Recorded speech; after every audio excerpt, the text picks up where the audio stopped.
ओम नमो नारायणाय। ओम लक्ष्मी देव्यै नमो नमः। ज्योतिष पंचांग के अनुसार त्रयोदशी तिथि 18 अक्टूबर से दीपोत्सव शुरू होगा। त्रयोदशी तिथि 18 अक्टूबर की दोपहर 1:22 से 19 अक्टूबर की दोपहर 1:55 तक रहेगी। धनतेरस पर्व शनिवार को मनाया जाएगा। और दीपावली 20 अक्टूबर को है। अमावस्या तिथि 20 अक्टूबर को शुरू होगी, 21 अक्टूबर को समाप्त होगी। लक्ष्मी पूजा का सायंकाल 7:08 से 8:18 तक शुभ मुहूर्त है। त्यौहार ये अंधकार से प्रकाश के विजय दिवस के रूप में मनाया जाता है। दीपोत्सव दीपावली के रूप में मनाते हैं। श्री हनुमान जी का जन्मोत्सव, दीपावली, गोवर्धन पूजा और भैया दूज जैसे पर्व मनाए जाएंगे। आगे श्रवण करेंगे दीपावली के कथा और उसका महत्व, पूजन विधान।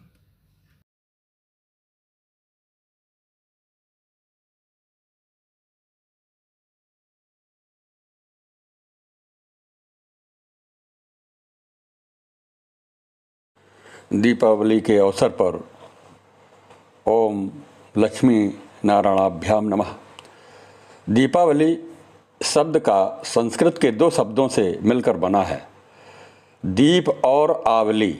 इसका अर्थ है दीपों की पंक्ति या दीपों की श्रृंखला। दीपावली से जुड़ी कुछ खास बातें हैं। दीपावली के संबंध में आज हम जानते हैं कि हमारे देश में त्यौहार क्यों मनाया जाता है, पौराणिक मान्यता क्या है, उसकी कथाएं क्या हैं। तो दीपावली भारत के सबसे बड़े और महत्वपूर्ण त्योहारों में से एक है। यह कार्तिक महीने की अमावस्या को मनाया जाता है। दीपावली को रोशनी का त्यौहार भी कहा जाता है। इस दिन माँ लक्ष्मी और भगवान गणेश की पूजा की जाती है। धार्मिक मान्यता है कि भगवान श्री राम जब 14 वर्ष वनवास में रहने के बाद अयोध्या वापस लौटे थे, तो अयोध्या वासियों ने उनकी खुशी में घी के दीपक जलाए थे। दीपावली बुराई पर अच्छाई की जीत का प्रतीक है। आध्यात्मिक रूप से यह अंधकार पर प्रकाश की जीत को दर्शाता है। अलग अलग क्षेत्रों में भारतवर्ष में दीपावली का उत्सव अलग अलग प्रकार से अपनी अलग अलग रीतियां हैं, जनरीतियां हैं और मान्यताएं हैं। हमारे दीपावली के अवसर पर इस शुभ मुहूर्त में कुछ बातें हैं ज़रूरी, और दीपावली के संबंध में बताएंगे कि हमारे दीपावली के अवसर पर कुछ वस्तुएं जो हमें एक दूसरे को भेंट नहीं देनी चाहिए। नुकीली वस्तुएं जैसे चाकू, कैंची और कोई अन्य धातु, इसमें उपहार के रूप में देना अशुभ माना जाता है। इन वस्तुओं में नकारात्मक ऊर्जा होती है जो रिश्तों और तनाव को उत्पन्न करती हैं। इसलिए दीपावली के अवसर पर इन वस्तुएं, नुकीली वस्तुएं, चाकू, कैंची और अन्य धातु की वस्तुओं, इनका आपस में एक दूसरे को नहीं प्रदान करते हैं, देते हैं। काले रंग की वस्तुएं, काला रंग नकारात्मक और अशुभता का भी प्रतीक माना जाता है। दीपावली का पर्व सकारात्मक ऊर्जा, रोशनी का त्यौहार है।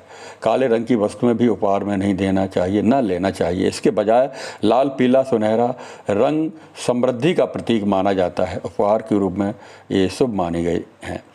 और तीसरा, ताले और बंधन से जुड़ी वस्तुएं। दीपावली पर ताले या कोई भी बंद जो वस्त्र होते हैं, रूमाल या कपड़ा देना अशुभ माना जाता है।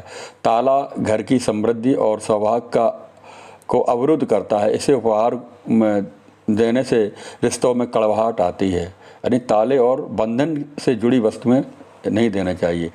और नकली फूल या बनावटी पौधे, दीपावली पर नकली फूल या पौधों का उपहार नहीं देना चाहिए, अशुभ माना गया है। शास्त्रों के अनुसार नकली पौधों में नकारात्मक ऊर्जा होती है और ये घर में समृद्धि को रोकते हैं। इसके बजाय हरे भरे प्राकृतिक पौधों को उपहार के रूप में देना शुभ माना गया है, जो जीवन और समृद्धि का प्रतीक माने जाते हैं। खाली बर्तन, हमारे खाली बर्तन भी जैसे लोटा है, कलश है, कोई अन्य पात्र है, उपहार में देने से बचना चाहिए। शास्त्रों के अनुसार खाली बर्तन देने से घर में दरिद्रता का वास होता है। अगर आप बर्तन उपहार में दे रहे हैं तो इसमें कुछ मिठाई और अनाज भरकर समृद्धि का प्रतीक माना जाता है, यानी उसका कुछ उपहार की वस्तु में कुछ भरा हुआ होना चाहिए, बर्तन खाली नहीं होना चाहिए। छठवां, चमड़े की ऐसे बनी वस्तुएं भी हम बेल्ट, बैग है, दीपावली के उपहार के रूप में देना अशुभ माना जाता है। चमड़ा मांस का प्रतीक मांस होता है, उसके पशुओं को हिंसा करके उसे मांस निकाला जाता है। मांस के लिए लोग हत्या करते हैं तो उसके ऊपर की चमड़ी निकालते हैं, उनसे वस्तुएं निर्माण करते हैं। तो उसमें जूते हैं, बेल्ट हैं, बैग हैं आदि चमड़े की वस्तुएं जो बनाई जाती है उसको हम उनको एक दूसरे को उपहार में नहीं देते हैं। दीपावली के अवसर पर परिशुद्धता बनाए रखने एवं वाले प्रतीक हैं। इसमें दीपावली की सफाई करने वाले सामान जैसे झाड़ू, सफाई करने के उपकरण उपहार में नहीं देना चाहिए। हाँ, सफाई करने वाले झाड़ू है ये हम बाज़ार से लेके आ सकते हैं, लेकिन किसी को उपहार में ऐसे नहीं देना चाहिए। समृद्धि सुख को ये संकेत देता है, माना जाता है इससे घर से बरकत बनी रहती है। तो ये सब बातें हैं, इसमें हमें सावधानी बरतना चाहिए।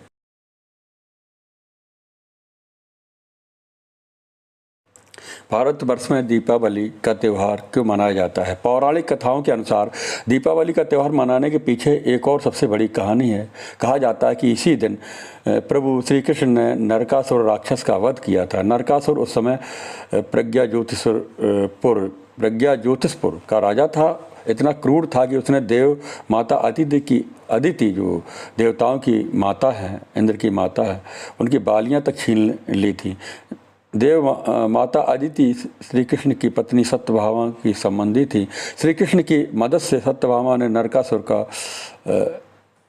वध किया था। यह भी दीपावली मनाने का एक प्रमुख कारण माना जाता है। भगवान श्री कृष्ण नरकासुर का वध करने के लिए गए थे, पर चढ़ाई की थी, तो सत्यभामा भी उनके साथ में थी।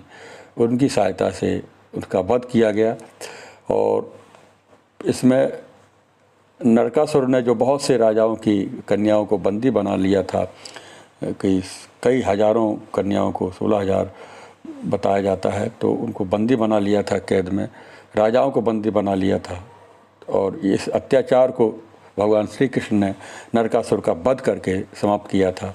उसी के उपलक्ष्य में दीपावली के एक दिन पूर्व नरक चौदस कहा जाता है। एक दिन पूर्व नरकासुर का वध किया था, इसलिए नरक चौदस इस दिन दीपावली, छोटी दीपावली के रूप में मनाया जाता है। और दूसरी कथा प्रचलित है, छठवें सिख गुरु की आज़ादी, यानी छठवें हरगोविंद सिंह जी की याद में मनाते हैं। सिख धर्म के लोग भी इसको मनाते हैं। श्री गुरु गोविंद सिंह, हरगोविंद सिंह जी जो मुग़ल सम्राट जहांगीर की कैद में थे, ग्वालियर किले में बंद थे, वहाँ उनको मुक्त किया गया, उसकी खुशी मनाते हैं। लेकिन तो राजा ने, जहांगीर ने कहा था कि आप और भी जो वहाँ पर कैद में राजा लोग थे उनको भी आप छुड़ा सकते हैं। तो हरगोविंद जी ने अपने जो पहना हुआ था, जो कुर्ता पहना हुआ था, पटका डाला हुआ था, उसमें जिन जिन राजाओं ने उस पटके को पकड़ लिया, जो राजा उस पटके को पकड़ करके उनके साथ आए, तो कई सैकड़ों राजा लोग भी उस बंधन से मुक्त हुए थे। क्योंकि उसने कहा था कि आप अपने साथ किसी और राजाओं को अपने साथ कैद से छुटवा सकते हो। तो हरगोविंद जी, गुरुदेव ने कहा कि नहीं, मैं अकेला नहीं जाऊंगा, इन राजाओं को भी लेके जाऊंगा। तो उन्होंने यही उपाय किया। उन्होंने अपने पटके को उसके फाड़ करके कई भाग किए, उनको छोर को पकड़ा दिया। तो जितने राजा ग्वालियर किले में कैद थे उनको भी छुड़ाया अपने साथ साथ। तो दीपावली त्यौहार में अभी इस समय और कथा जो प्रचलित है, राजा विक्रमादित्य का राज अभिषेक भी किया था इन्होंने। यहाँ पर आतताइयों को जो भारत में आक्रमण किया था और उनको जो म्लेच्छ लोग, उन्होंने उनके आक्रमण को समाप्त किया और उनको खदेड़ा था। यानी कि हिमालय पर्वत से उस पार, चाइना के उस पार, तिब्बत के उस पार तक खदेड़ दिया था। इधर मक्का मदीना के पार, उस पार तक उन्होंने आक्रमणकारियों को खदेड़ा था और विजय प्राप्त की थी। इसलिए विक्रमादित्य को चक्रवर्ती सम्राट भी कहा जाता। उन्होंने अपना विक्रम संवत भी प्रारंभ किया, इसी वजह से उनका राजस्व राजसूय यज्ञ किया और उनका राज्याभिषेक भी किया गया। पांडवों का अपने राज्य को लौटना, एक कथा प्रचलित है। महाभारत काल में कौरवों ने शकुनी मामा की मदद से शतरंज के खेल में पांडवों को हरा करके बलपूर्वक उनका सब कुछ ले लिया था। उन्हें राज्य छोड़ करके 13 वर्ष के लिए वनवास जाना पड़ा। कार्तिक अमावस्या को 5 पांडव युधिष्ठिर, भीम, अर्जुन, नकुल, सहदेव 13 वर्ष का वनवास पूरा करके राज्य लौटे थे। उनके लौटने की खुशी में भी ये लोग उत्सव मनाते हैं, प्रजा लोग उत्सव मनाते हैं। और श्री राम के वनवास से लौटने की खुशी में भी इसको मनाया जाता है। सत्य के असत पर विजय, रावण पर श्री राम जी की विजय। श्री राम जी ने लंकापति रावण को युद्ध में हराया था, परास्त किया था। उस समय उन्होंने रावण का वध किया।